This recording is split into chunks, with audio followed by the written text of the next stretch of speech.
प्रिय विद्यार्थियों, नमस्कार।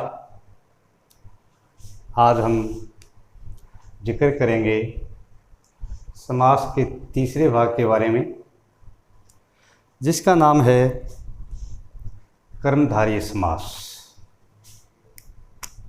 जिसकी परिभाषा है जिस समास का पहला पद गौण तथा दूसरा पद प्रधान हो और दोनों पदों के बीच विशेषण विशेष्य उपमान उपमेय का संबंध हो, वहाँ कर्मधारय समास होता है। देखिए, पहला पद गौण होना, दूसरा पद प्रधान होता है इसमें, और दोनों पदों में विशेषण विशेष्य उपमान उपमेय का संबंध होता है, वहाँ कर्मधारय समास होता है। इस समास में पहला जो पद होता है वो गुणवाचक विशेषण होता है। इसकी भी अविभाव समास की तरह चार शर्तें हो सकती हैं। पहली शर्त कि उन दोनों में विशेषण विशेष्य का संबंध कैसे होता है, ये कुछ उदाहरण हैं, इनके माध्यम से समझेंगे। और सभी का विग्रह करने का तरीका भी अलग अलग होता है। जैसे पहला अंध भगत, जिसका विग्रह है अंधा है जो भगत। यहाँ पर भगत की विशेषता बताई गई है कि भगत कैसा है। दूसरा है नील कमल, नीला है जो कमल। यहाँ पर कमल की विशेषता बताई गई है कि कमल कैसा है। मंद बुद्धि, मंद है जिसकी बुद्धि, यानी बुद्धि कैसी है उसके बारे में बताया है कि उसकी बुद्धि मंद है। अगला है महाराजा, महान है जो राजा, यानी राजा की जो विशेषता बताई गई है वो कैसा है, महान। अब इन दोनों का मतलब भी समझ लीजिए। विशेष्य वो होता है जिसकी विशेषता बताई जाए, और विशेषण वो होता है जिससे विशेषता बताई जाए, यानी एक की विशेषता बताई जाती है और जिसके द्वारा उसकी विशेषता बताई जाती है वो विशेषण होता है। जैसे यहाँ सब पहले पद क्या हैं, ये सब पहले पद विशेषण हैं। ये विशेषण है, नीला विशेषण है, मंद विशेषण है और महान विशेषण है, इसलिए ये सब विशेषण हैं। और ये बाकी जो भगत, कमल, बुद्धि, राजा, ये विशेष्य हैं, यानी इनकी जिनकी विशेषता बताई जाए वो विशेष्य, और जिसके द्वारा विशेषता बताई जाए या जिसके द्वारा विशेषता दी जाए वो होता है विशेषण। ये विशेषण विशेष्य का संबंध था। अब हम अगले भाग पर चलते हैं। इसकी एक शर्त दूसरी शर्त के साथ, जिसमें दूसरी शर्त हो सकती है दोनों में उपमान और उपमेय का संबंध हो। उपमान उपमेय को पहले समझ लेते हैं। उपमान जिसके द्वारा उपमा दी जाए, उपमेय जिसकी उपमा दी जाए, यानी इसमें पहला पद उपमान होगा और दूसरा पद उपमेय होगा। उपमेय का मतलब जिसकी उपमा दी जाएगी वो उपमेय, और जिसके द्वारा उपमान के द्वारा उपमा दी जाएगी वो होगा उपमेय। जैसे कमल नयन, कमल के समान नयन, नयन यानी आँख, कमल कमल। अब इसमें कमल क्या है और नयन क्या है, एक बात और समझने की है। इसमें एक चीज़ प्रकृति की होती है और एक चीज़ मानव की होती है। जैसे यहाँ पर जिसकी विशेषता बताई जाएगी वो चीज़ मनुष्य की होगी, और जिसके द्वारा उसकी उपमा दी जाएगी वो प्रकृति की होगी। यानी कोई प्रसिद्ध वस्तु के साथ मनुष्य की तुलना या मनुष्य की सुंदरता का वर्णन जिसमें किया जाए या समानता या विशेषता बताई जाए, वहाँ पर उपमान उपमेय का संबंध होता है। चंदर कमल, ये देखिए चंदर और ये देखिए मुख, यानी कमल नयन, कमल के समान नयन, चंदर मुख, चंदर के समान मुख। राजीव लोचन, राजीव के समान लोचन, यानी राजीव भी कमल ही होता है और लोचन भी आँख ही होती है, जैसे ये है। और सिंधु हृदय, सिंधु के समान हृदय। अब देखिए इनमें ये सारी चीज़ें मनुष्य की हैं। आँख किसकी है, मनुष्य की है। मुख मनुष्य का है, ये भी आँख मनुष्य की है। और जो हृदय है ये भी मनुष्य का है। और उसकी उपमा किससे दी गई है? कमल प्रकृति की चीज़ है, चंद्र प्रकृति की चीज़ है, राजीव प्रकृति की चीज़ है, सिंधु प्रकृति की चीज़ है। इसमें दोनों में संबंध होता है उपमान उपमे में कि एक चीज़ मनुष्य की होती है तो दूसरी चीज़ प्रकृति की होती है।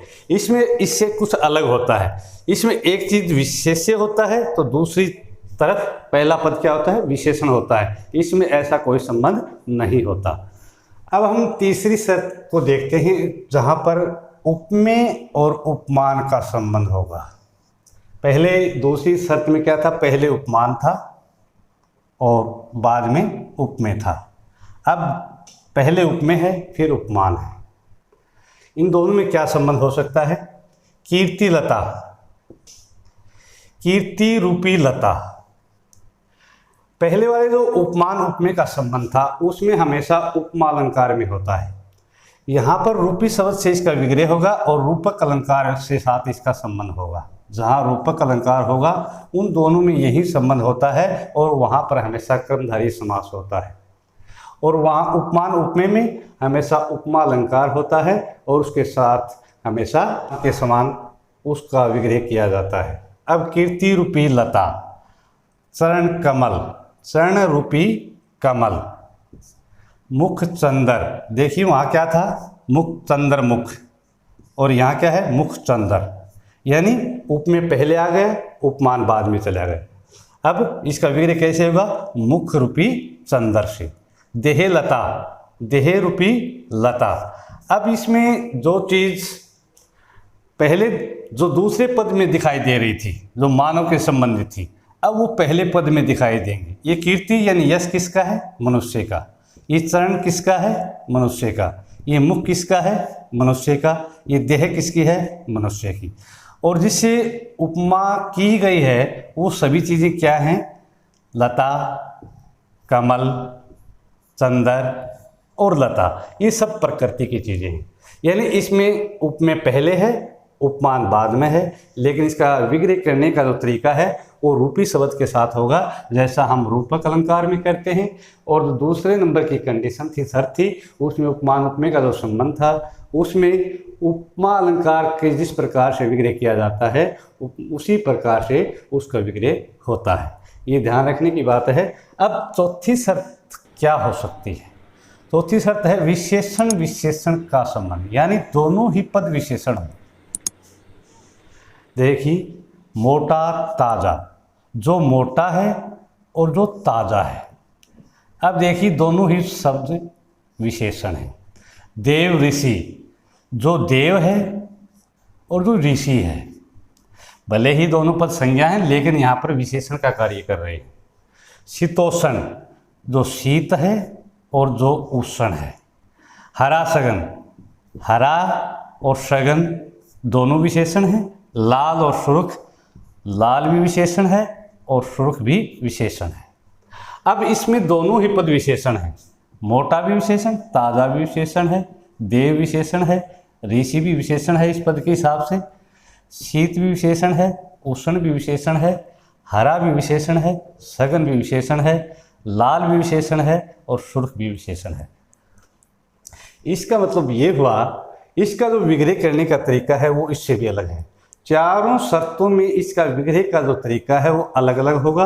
विशेषण विशेषण का विग्रह जो मोटा है, जो ताज़ा है, जो देव है, जो ऋषि है, जो शीत है, जो उष्ण है, जो हरा है, जो सघन है, जो लाल है, जो सुर्ख है। और उपमेय उपमान का जो विग्रह होगा वो रूपी शब्द लगा करके होगा, जैसे कीर्ति रूपी लता, चरण रूपी कमल, मुख रूपी चंदर, देह रूपी लता। अब देखिए विशेषण कैसे हैं दोनों शब्द। लड़का मोटा है या मोटा लड़का, तो लड़के की विशेषता क्या बताता है? मोटा। ताज़ा पानी, पानी किसकी विशेषता बताता है? ताज़ा पानी की। अब देखिए देव ऋषि, जिसके अंदर देवता के गुण भी हों और ऋषि के गुण भी हों, इसलिए ये दोनों ही विशेषण का काम करते हैं। यानी वो ऐसा व्यक्ति जिसमें देवता और ऋषि दोनों के गुण समान हों। शीत और उष्ण, वह शीतोष्ण जल से नहाकर आया है। तो शीत का मतलब है ठंडा, उष्ण का मतलब गर्म, यानी न तो ज़्यादा गर्म है न ही ज़्यादा ठंडा है, इसलिए दोनों ही ये पद विशेषता बता रहे हैं। हरा खेत लहरा रहा है, सघन खेत भरा हुआ है। इस प्रकार ये दोनों ही शब्द क्या हैं, ये भी विशेषण का कार्य करते हैं। एक है लाल, एक है सुर्ख। एक लाल होता है कम लाल, एक गहरा लाल जिसको बोलते हैं उसको बोलते हैं सुर्ख लाल। ये दोनों ही पद भी क्या करते हैं, यहाँ पर विशेषता बता रहे हैं, यानी विशेषण का कार्य कर रहे हैं। अब मैं अनुमान लगाकर चलता हूँ कि आपने कर्मधारय समास की जो 4 शर्तें मैंने आपको बताई अविभाज्य समास की तरह आपको समझ में आ गई होंगी। पहली शर्त थी कि दोनों में विशेषण विशेष्य का संबंध होता है। दूसरी शर्त थी दोनों में उपमान उपमेय का संबंध होता है। तीसरी शर्त थी कि दोनों में उपमेय उपमान का संबंध होता है। और चौथी शर्त थी कि दोनों में विशेषण विशेषण का संबंध भी हो सकता है। इन चारों शर्तों के हिसाब से हमेशा कर्मधारय समास होता है और इसका हमेशा दूसरा पद प्रधान होता है, पहला पद गौण होता है, लेकिन पहला पद हमेशा गुणवाचक विशेषण का कार्य करता है। इस प्रकार ये कर्मधारय समास के बारे में हम पढ़े। अब देखते हैं इससे अगला भाग, जो चौथा भाग है वो द्विगु समास। जिस समास का पहला पद गौण,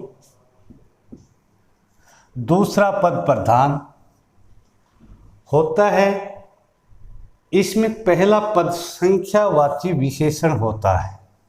इसका पहला पद संख्यावाची विशेषण होता है और साथ ही पूरा समास एक समाहार यानी समूह का काम करता है, बोध कराता है। सीधी सीधी बात है, ये भी इसका भी दूसरा पद प्रधान होता है।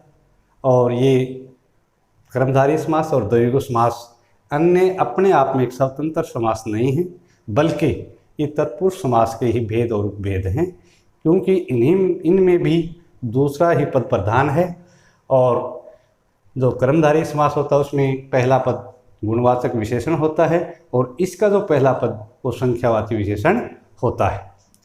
अब देखिए चौराया, 4 राहों का समूह, अष्ट धातु 8 धातुओं का समूह, तिकोना 3 कोनों का, त्रिभुज 3 भुजाओं वाला यानी त्रिभुज, शताब्दी 7 अब्दों का समूह यानी अब्दों माने वर्षों का समूह, अब्द माने होता है वर्ष, सप्ताह 7 अहनों का समूह, अहन का मतलब है दिन, और पंचसेरी 5 शेर का बाट। अब देखिए इसमें पहला पद 4 8 3 3 700 7 5। इन सभी में पहला पद संख्यावाची विशेषण है और दूसरा पद इसकी विशेषता, दूसरे पद की विशेषता बता रहा है कि राह कितने हैं, 4, धातु का समूह कितना है 8, तिकोना यानी 3 कोने कितने हैं 3, त्रिभुज भुजाएं कितनी हैं 3, अवधि यानी वर्ष कितने हैं 100, सप्ताह अहन मतलब 7 और शेरी का मतलब बाट कितने का है, शेर कितने का है 5। इस प्रकार इसका पहला पद संख्यावाची होता है। इसमें बहुत से ऐसे भी होते हैं जो पहला पद संख्यावाची होने के बाद भी वो द्विगु समास नहीं होते। उसका जिक्र हम बहुव्रीहि समास में करेंगे। इसमें इतना ही यहाँ तक कि इसमें कौन कौन से पहले पद के साथ संख्यावाची होने के बाद भी द्विगु समास हो सकता है, लेकिन हमें आपको ऐसे पदों से भी परिचित कराएंगे कि जिनका पहला पद संख्यावाची होने के बाद भी एक विशिष्ट अर्थ रखने के कारण वो द्विगु समास ना होकर के बल्कि बहुव्रीहि समास हैं।